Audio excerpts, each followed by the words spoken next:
নমস্কার বন্ধুরা, আমি Amitabh Mukherjee invest plus YouTube চ্যানেলের আরেকটি ভিডিওতে আপনাদের সবাইকে স্বাগত জানাচ্ছি। Invest plus adding value in your investment. আজকে আমরা হেলথ ইন্স্যুরেন্স পলিসির পোর্ট আমরা কিভাবে করব সেটা জানবো। পোর্ট কেন করব সেটা জানবো।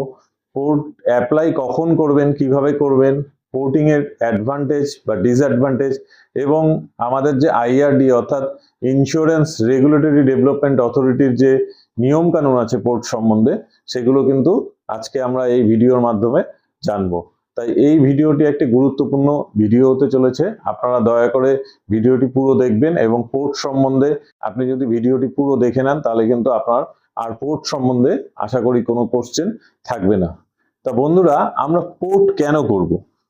পোর্টেবিলিটি আমরা করে থাকি জেনারেলি যখন আমরা দেখি যে আমরা যে হেলথ ইন্স্যুরেন্স কোম্পানির সঙ্গে যুক্ত আছি, সেই হেলথ ইন্স্যুরেন্স কোম্পানির যদি কোনো রকম ক্লেম নিয়ে আমরা ডিসস্যাটিসফাইড থাকি, অর্থাৎ আমি কোনো ক্লেম করেছি, সেই ক্লেম আমাকে পার্শিয়াল পেমেন্ট করেছে, বা আমি যে কোম্পানিতে আছি সেই কোম্পানি আমাকে ঠিক সময়ে ক্লেম আমার যখন হচ্ছে তখন ঠিকমতো রেসপন্স করছে না, তখন কিন্তু আমরা চাই যে আমাদের পলিসিটা আমরা অন্য কোম্পানিতে পোর্ট করে নিই। এছাড়াও আরেকটা কারণ যেটা উঠে আসে সেটা হচ্ছে যখন আমরা পলিসি নিয়েছিলাম আজ থেকে হয়তো 5 বছর 7 বছর আগে, সেই পলিসিতে তখনকার দিনে কিন্তু বেস্ট ফিচার্স গুলো ছিল, অর্থাৎ তখন যেভাবে চিকিৎসা ব্যবস্থা চলতো সেই চিকিৎসা ব্যবস্থা অনুযায়ী তখনকার দিনের কিন্তু বেস্ট ফেসিলিটিস গুলো আমাদের পলিসিতে ছিল। কিন্তু প্রত্যেক দিনই আমাদের এই চিকিৎসা ব্যবস্থার আমূল একটা পরিবর্তন হচ্ছে। এই পরিবর্তনের জন্য আমাদের কিন্তু এখন আমাদের হেলথ ইন্স্যুরেন্সও নতুন নতুন যে পলিসিগুলো বিশেষ করে আসছে, সেই পলিসিতে কিন্তু বিভিন্ন রকম ফিচার্স অ্যাড হচ্ছে। তা সেই ফিচার্স গুলো যদি আমি অ্যাড করতে চাই তাহলেও কিন্তু আমাকে অনেক সময় পলিসি আমার অন্য কোম্পানিতে পোর্ট করতে হয়।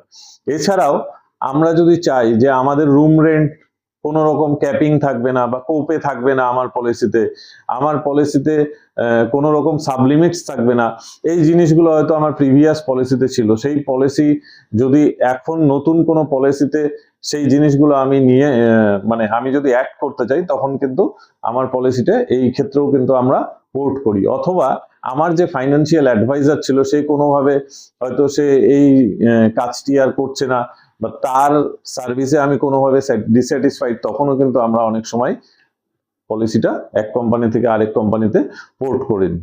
এবং আরেকটা মেইন রিজন এখন দেখা যাচ্ছে সেটা হচ্ছে প্রিমিয়াম হাইক, অর্থাৎ আমাদের সবারই একটা বাজেট থাকে হেলথ ইন্স্যুরেন্সের যে আমি সামনের বছর এই প্রিমিয়ামটা রিনিউয়ালের সময় আমার পে করতে হবে, কিন্তু প্রত্যেক বছরই দেখা যাচ্ছে 20 থেকে 30% পলিসির প্রিমিয়াম কিন্তু হাইক হয়ে যাচ্ছে। তা একই প্রিমিয়াম আমি যদি অন্য কোম্পানিতে দেখি যে আমার একই প্রিমিয়াম দিয়ে আমি সেম ফেসিলিটিস পাচ্ছি, তখন কিন্তু আমরা অপশনটা নিয়ে নিই পোর্টিং এর। তাহলে এই যে আমরা পোর্টিং করছি, এই পোর্টিং এর আমাদের ডকুমেন্ট কি কি লাগবে? ডকুমেন্টেশনের মধ্যে প্রথমেই আমাদের লাগবে হচ্ছে প্যান কার্ড, ভোটার কার্ড বা পাসপোর্ট। এগুলো আমরা আইডেন্টিটি প্রুফের জন্য দিতে পারি। আর অ্যাড্রেস প্রুফের জন্য আমরা অবশ্যই আমাদের আধার কার্ডটি ব্যবহার করব। এছাড়াও আমাদের কিন্তু পোর্টিং এর সময় খুব গুরুত্বপূর্ণ একটি ডকুমেন্টস আমাদের অবশ্যই সাবমিট করতে হয়, সেটা হচ্ছে আমরা যত বছরের সিনিয়রিটি নিচ্ছি, অর্থাৎ আমি আমার পলিসি ধরুন এক্সিস্টিং কোনো কোম্পানি এতে 5 বছর ধরে আমার পলিসি আছে, আমি কোম্পানি বিতে এবার আমার পলিসিটা পোর্ট করতে যাচ্ছি, সেই ক্ষেত্রে কিন্তু আমাকে এই যে 5 বছর আমি এই কোম্পানিতে থাকলাম, সেই কোম্পানির 5 বছরের আমার কিন্তু যে পলিসি সার্টিফিকেট বা যেটা আমরা পলিসি বন্ড, কোথাও পলিসি ডিড বলি, সেই সার্টিফিকেটটা কিন্তু আমাকে যখন পোর্টিং করব তখন কিন্তু আমার সেই সার্টিফিকেটটা জমা করতে হবে। সেই সার্টিফিকেটটা কিন্তু আমার যে নতুন কোম্পানি আছে সেই কোম্পানিতে কিন্তু জমা করতে হবে।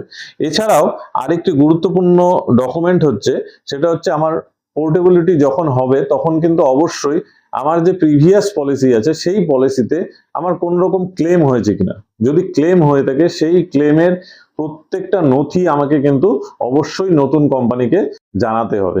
কারণ এটা যদি না জানাই তাহলে ভবিষ্যতে কোম্পানি যখন নতুন কোম্পানি বি আমাকে যখন ক্লেম দেবে, আমি এ কোম্পানি থেকে বি কোম্পানিতে পোর্ট করে যাচ্ছি এবং বি কোম্পানি হয়তো 2 বছর বাদে আমার একটা ক্লেম অ্যারাইজ করলো, তখন যদি জানতে পারে তখন কিন্তু সেই গ্রাউন্ডেই আমার ক্লেমটা রিজেক্ট করে দিতে পারে। সুতরাং এই জায়গাটা কিন্তু অবশ্যই দেখবেন আপনার এক্সিস্টিং হেলথ কন্ডিশন এবং আপনার প্রিভিয়াস যদি কোনো আগের পলিসিতে প্রি এক্সিস্টিং ডিজিজ ডিক্লেয়ার করা থাকে, বা আপনার যদি কোনো রকম ক্লেম হয়ে থাকে আগের কোম্পানিতে, সেই কোম্পানিতে কিন্তু যখন আপনি কোম্পানি বিতে যাচ্ছেন কোম্পানি এ থেকে, সেই কোম্পানিতে কিন্তু আপনাকে অবশ্যই জানাতে হবে। অর্থাৎ কোম্পানি বিতে কিন্তু আপনাকে এই পুরো তথ্যগুলো কিন্তু আপনাকে দিতে হবে। এবং আরেকটি গুরুত্বপূর্ণ বিষয় হচ্ছে, আপনি সবসময় চেষ্টা করবেন আপনার যে রিনিউয়াল ডেট থাকবে, সেই রিনিউয়াল ডেটের যেন অ্যাটলিস্ট আপনি মোটামুটি 45 দিন আগে এই কাজটি শুরু করতে পারেন। কারণ এই একটা গ্যাপ যদি থাকে, অনেক সময় এরকম হয় যে ক্লেম কোম্পানি বি হয়তো আমার এই পোর্টেবিলিটিটা একসেপ্ট করলো না, তখন কিন্তু আপনার একটা টাইম থাকবে, যেই টাইম ফ্রেমের মধ্যে কিন্তু আপনি আপনার যে এক্সিস্টিং কোম্পানি আছে, তো কোম্পানি এ, সেই কোম্পানিতে কিন্তু আপনার রিনিউয়ালটা কন্টিনিউ রাখতে পারবেন এবং আপনার পলিসিটাও কিন্তু কন্টিনিউশন থাকবে। তো এই হচ্ছে আমার পলিসি ডকুমেন্টস লাগছে যখন আমি পোর্ট করব। এবার একটা গুরুত্বপূর্ণ জিনিস, যে আমি কেন পোর্ট করব, বা আমি যে পোর্ট করব, পোর্টিং এর আমার কি সুবিধা থাকে। তো সবার আগে বন্ধুরা, একটা সুবিধা আমরা পোর্টিং এ পাই, সেটা হচ্ছে ওয়েটিং পিরিয়ডের সুবিধা। অর্থাৎ আপনি কোম্পানি এতে আপনার পলিসিটা 5 বছর ধরে চলছে। এবার কোম্পানি এতে যখন আপনার পলিসিটা 5 বছর ধরে চলছে, তখন কোম্পানি বিতে যদি আপনি শিফট করেন আপনার পলিসিটা, অর্থাৎ পলিসিটা যদি পোর্ট করেন, তখন কিন্তু কোম্পানি বিতে সেই পলিসিটি কিন্তু 5 বছর ওয়েটিং পিরিয়ড নিয়েই আসবে। অর্থাৎ নতুন করে কিন্তু বি কোম্পানিতে আপনার আর কোনো ওয়েটিং পিরিয়ড পড়বে না। অর্থাৎ এটা ধরে নেওয়া হবে যে আপনার পলিসিটি কন্টিনিউশনের মধ্যে আছে। 2 নম্বর ব্যাপার হচ্ছে, আমরা প্রিমিয়ামটা বুঝতে পারি যে আমার প্রিমিয়ামটা প্রত্যেক বছরই তো হাইক হচ্ছে হেলথ ইন্স্যুরেন্সের প্রিমিয়াম, তাই এটা আমাদের বাজেট বিগড়ে দেয়। আমরা ভাবি যে এবার আমার 30,000 ছিল, সামনে বছরও আমার 30,000 টাকা প্রিমিয়াম দিলেই হবে, কিন্তু যখন প্রিমিয়ামটা আসছে দেখলাম হয়তো ওটা 37,000 বা 36,000 হয়ে গেছে। তা এই জায়গাটায় কিন্তু আমরা তখন সেম প্রিমিয়াম দিয়ে, অর্থাৎ 30,000 টাকা প্রিমিয়াম দিয়েই হতো সেম ফিচার্সে আমি ক্লেম বিতে, আমার কোম্পানি বিতে আমার পলিসিটা পোর্ট করতে পারলাম। সুতরাং এই জায়গাটাও কিন্তু একটা বড় ব্যাপার, যে আমার এই প্রিমিয়াম হাইকটা থেকে আমি বাঁচতে পারি কিন্তু পোর্ট করে। এবং আরেকটা কারণ হচ্ছে, আমি সেম পলিসি, সেম ফিচার্স নিয়ে, সেম প্রিমিয়াম দিয়ে হয়তো একটা বেটার অপশন কোনো কোম্পানিতে পেতে পারি, এবং একটা বেটার কোম্পানিও পেতে পারি। যে আমি একটা ভালো কোম্পানিতে যাচ্ছি এবং সেখানে যাচ্ছি সেম প্রিমিয়াম এবং ফিচার্সও আমার সেম থাকলো। তাহলে এই জিনিসগুলো কিন্তু আমাদের একটা পোর্টিং এর অ্যাডভান্টেজ। এবার পোর্টিং এর অসুবিধা কি, অর্থাৎ ডিসঅ্যাডভান্টেজ কি? সবচেয়ে বড় কথা হচ্ছে যে পোর্টিং এর ডিসঅ্যাডভান্টেজ বলতে গেলে, পোর্টিং রিনিউয়ালের সময়ই হবে, মিড টার্ম কোনো পোর্টিং হয় না। অর্থাৎ আমি একটা পলিসি আজকে নিলাম হেলথ ইন্স্যুরেন্সে, রিনিউয়াল হয়ে গেল, আমার রিনিউয়াল করার 2 মাস পরে আমার মনে হলো না আমার পলিসিটা এবার আমার পোর্ট করে নি 2 মাস পরে, কিন্তু এটা কিন্তু হবে না। এটা কিন্তু নেক্সট রিনিউয়ালের সময় একমাত্র পোর্টিং হয়। অর্থাৎ এটা কিন্তু একটা ডিসঅ্যাডভান্টেজ, যে পোর্টিং আমার শুধু রিনিউয়ালের সময়ই হবে, রিনিউয়ালের 45 দিন আগে থেকে আমার প্রসেসটা শুরু করতে হবে। পোর্টিং এর আরেকটা ব্যাপার হচ্ছে, পোর্টিং আপনার সেম টাইপ অফ পলিসিতে হবে। অর্থাৎ আপনার ধরুন একটা সারপ্লাস বা টপ আপ পলিসি আছে, টপ আপ পলিসি থেকে নর্মাল পলিসিতে কিন্তু আপনার নর্মাল হেলথ ইন্স্যুরেন্স পলিসিতে কিন্তু পোর্ট হবে না। বা আপনার একটা অ্যাক্সিডেন্টাল পলিসি আছে, অ্যাক্সিডেন্টাল পলিসি থেকে নর্মাল হেলথ ইন্স্যুরেন্স পলিসিতে কিন্তু আপনার পোর্ট হবে না। আপনাকে সেম টাইপ অফ পলিসি হতে হবে। অর্থাৎ ওখানে যে পলিসি আছে, অর্থাৎ যদি ক্রিটিক্যাল ইলনেস রাইডার পলিসি থাকে, সেটা ক্রিটিক্যাল ইলনেস রাইডারই পোর্ট হবে। যদি আপনার অ্যাক্সিডেন্টাল থাকে, তাহলে অ্যাক্সিডেন্টালি পোর্ট হবে। অর্থাৎ টাইপটা সেম হতে হবে। যেই টাইপের পলিসি আপনি প্রিভিয়াস কোম্পানিতে এতদিন এনজয় করেছেন, সেই সেম টাইপের পলিসিতেই কিন্তু আপনার পোর্ট হবে। অর্থাৎ আলাদা কোনো রকম অন্য পলিসিতে কিন্তু আপনার পোর্ট হচ্ছে না। তারপরে আপনার অনেক সময় হায়ার প্রিমিয়াম হয়ে যেতে পারে। অর্থাৎ পলিসি কিন্তু আপনার একটা প্রিমিয়াম হাইক হতে পারে। আপনি হয়তো দেখছেন যে এখানে 10 লাখ সাম অ্যাসিওরড 20,000 টাকা প্রিমিয়াম, আরেক জায়গায় গেলেন 22,000। তবে অবশ্যই আমি বলবো যে এটাকে আমি লস হিসেবে ধরি না, কারণ প্রিমিয়াম হাইক হলেও হয়তো আপনি দেখতে পারবেন যে ফেসিলিটিস অনেক বেড়ে গেছে। সুতরাং আমার যদি 20,000 টাকা দিয়ে অল্প কিছু ফেসিলিটি পাই, তার থেকে আমার 22,000 টাকা দিয়ে বেশি ফেসিলিটির পলিসিতে যাওয়া কিন্তু অবশ্যই ভালো। আমার আরেকটা জিনিস পোর্টেবিলিটিতে কোনো সময় ক্যারি ফরওয়ার্ড হয় না, সেটা হচ্ছে আপনার কিউমুলেটিভ বোনাস বা নো ক্লেম বোনাস। এই কিউমুলেটিভ বোনাস বা নো ক্লেম বোনাস কিন্তু আপনার কোনোদিনই ক্যারি ফরওয়ার্ড হবে না। অর্থাৎ ধরুন আপনার একটা 10 লাখ টাকা সাম অ্যাসিওর্ডের পলিসি ছিল, আপনি 5 বছর চালিয়ে পলিসিটা হয়তো নো ক্লেম বোনাস 5 বছর 5 লাখ টাকা জমে গেছে, অর্থাৎ আপনার এখন 15 লক্ষ টাকা কোম্পানি এতে ক্লেম পেতেন।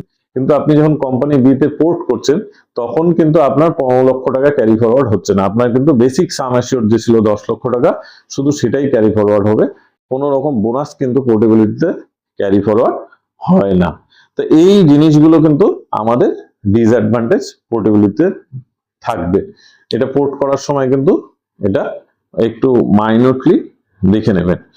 এবার আইআরডি এর কিছু গাইডলাইন আছে পোর্টিং এর, সেই গাইডলাইনগুলোর মধ্যে আমরা যদি বলি তাহলে পোর্টিং এর ক্ষেত্রে অবশ্যই আপনার পলিসিটি কিন্তু কন্টিনিউশনে থাকতে হবে যদি আপনি সেম সিনিয়রিটিটা চাচ্ছেন, অর্থাৎ আপনার সিনিয়রিটি যদি সেম চাচ্ছেন তাহলে কিন্তু অবশ্যই আপনার porting policy renewal on time হতে হবে। অর্থাৎ আপনি একটা পলিসি রিনিউ করলেন, রিনিউ করার সময় পরের বছর যখন রিনিউ করছেন ওখানে যদি ব্রেক হয়ে যায় তাহলে কিন্তু পলিসিটার কন্টিনিউশন তখন ওই একটা বছর কিন্তু ধরবে না, তখন যেই বছর থেকে পলিসি কন্টিনিউশন থাকবে শুধু সেই বছরের হিসাবটাই কিন্তু হবে আপনার সিনিয়রিটির ক্ষেত্রে। অবশ্য একটা জিনিস মাথায় রাখতে হবে এখান থেকে, যদি আপনার পলিসির এই চেঞ্জেস রিনিউয়াল প্রিমিয়াম দেওয়ার সময় যদি কোম্পানি দ্বারা কোনো কারণে আপনার পলিসি রিনিউয়ালের দেরি হয় তখন কিন্তু সেটা ডিসকন্টিনিউ হিসেবে দেখবে না, সেটা কিন্তু আপনার কন্টিনিউশন হিসেবে দেখবে। আরেকটা জিনিস হচ্ছে পোর্টেবিলিটি কিন্তু ফ্রি অফ কস্ট, অর্থাৎ আমার পোর্টেবিলিটিতে কোনো রকম কিন্তু চার্জ লাগে না। অর্থাৎ আপনি দেখবেন যে কেউ যদি আপনার পলিসি পোর্ট করার সময় আপনার কাছে যদি কোনো রকম বলে এটা চার্জেবল তাহলে অবশ্যই আপনি না করে দেবেন, কারণ পোর্টেবিলিটিতে কোনো চার্জ লাগে না। আর পোর্টেবিলিটির আরেকটা নিয়মে বলা আছে যে পোর্টেবিলিটি যখন হবে তখন কিন্তু আপনার যে প্রিভিয়াস কোম্পানি ছিল অর্থাৎ কোম্পানি সেই কোম্পানিতে আপনার যে মিনিমাম সাম অ্যাসিওরটা ছিল, অর্থাৎ আপনি যদি 10 লাখ টাকা থেকে থাকে বা 20 লাখ টাকা থেকে থাকে সেই সাম অ্যাসিওরটা কিন্তু অবশ্যই নতুন কোম্পানিকে দিতেই হবে। অর্থাৎ আমি যদি পোর্ট করি আমার পলিসি তাহলে কোম্পানি বি কে কিন্তু অবশ্যই আমার যদি কোম্পানি এতে 10 লাখ টাকা সাম অ্যাসিওর থাকে ওই কোম্পানি বি কে 10 লাখ দিয়েই শুরু করতে হবে। হ্যাঁ, এবার আপনি অবশ্যই ওটাকে এনহান্স করতে পারেন, আপনি 15 লাখ 20 লাখ অবশ্যই নিতে পারেন, সেটা আপনি কোম্পানিকে অ্যাপ্লাই করলেন। কোম্পানির আন্ডার রাইটার যদি মনে করে যে আপনার রিস্ক অ্যাপাটাইট কি আছে, রিস্ক অ্যাপাটাইট দেখে যদি মনে হয় না ইনি 15 লাখ বা 20 লাখ টাকা করে সাম অ্যাসিওরটা এনহান্স করা যেতে পারে তাহলে অবশ্যই কিন্তু আপনাকে তারা এনহান্স করে দেবে।